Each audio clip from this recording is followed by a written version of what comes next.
Hello and welcome. If you're new here, my name is David. This is Kai City RC, and in today's video, I'd like to introduce you to my local indoor off-road RC circuit, Carnosa Rc Park.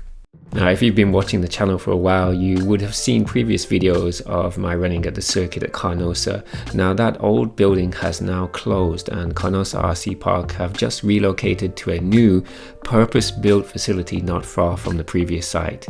Now, yesterday was their grand reopening, and I was lucky enough to be able to go along.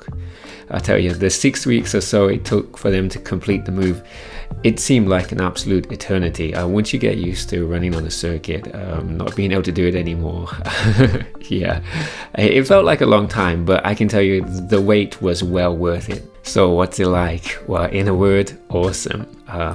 Yeah, it's very good. The new place is much larger than the old building. Now, the new shop is spacious and very well stocked, and they have a wide variety of kits for sale. Everything from Tamiya grasshoppers, DTO3s, egress, Avanti, all the way up to high-end stuff from Team Associated, Schumacher, Yokomo, etc.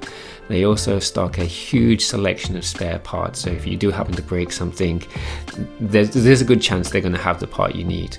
They also have electronics, tools, paints, everything you could ever want to buy. The new pit area now is much larger, and everyone has got ample room to lay out all their kit. There are plenty of power points, so you don't really need to bring any kind of extension cord with you. You're never going to be more than a few centimeters away from a power socket.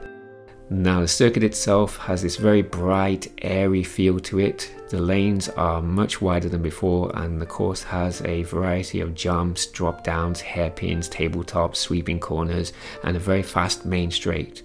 But the highlight, and by far the most challenging and thrilling aspect of this new course, is the new, even higher double bank. I mean, this thing is huge.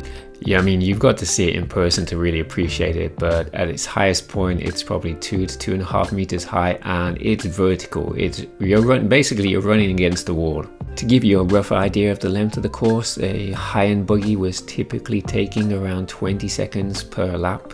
And just as before, one of the great things about Carnosa RC Park is that everyone is welcome. It doesn't matter what you drive, your age, your ability, everyone can go along and have fun running RC cars at Carnosa RC Park. Now, as before, running time is split into 15-minute time slots. So 15 minutes for high-end buggies, then 15 minutes for Tamiya, vintage, and others, basically everything else. That system just ensures that everybody can have their time on the track and they can run around in a comfortable manner. Now, while high-end is dominated by the likes of Yokomo, Schumacher, Team Associated, etc., it's Tamiya time, as it's often referred to, that you just see such a huge variety of things running on the circuit. One of the highlights for me was seeing a freshly built Optima Mid and doing a shakedown run. And it doesn't really matter what you're running. I mean, the high double bank can seem very intimidating, but with a bit of practice, even grasshoppers were negotiating it without problems.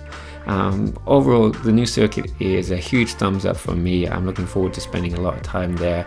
Now, if you are in Japan and you are in the local area, I highly recommend you come along. You will not be disappointed.